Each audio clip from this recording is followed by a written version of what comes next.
आँखों का हंसना भी क्या, जिन आँखों में पानी ना हो, उन आँखों का हंसना भी क्या,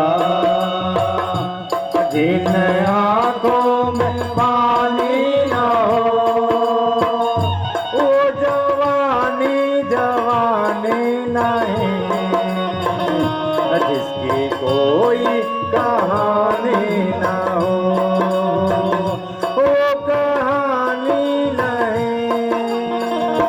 आंसू है खुशी की लड़ी, राम भजले घड़ी दो घड़ी, ओ जिंदगी की ना टूटे घड़ी, राम भजले घड़ी दो घड़ी।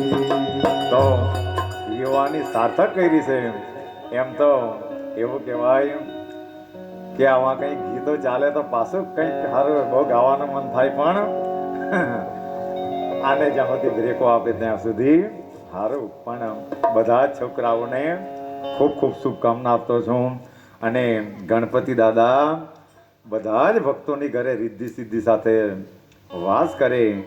જેના પાઠ કર્યા વિષ્ણુ સહસ્ત્રનામ એ લક્ષ્મી સહિત બધા જ ભક્તોના ઘરે લક્ષ્મીજી પણ વાસ કરે.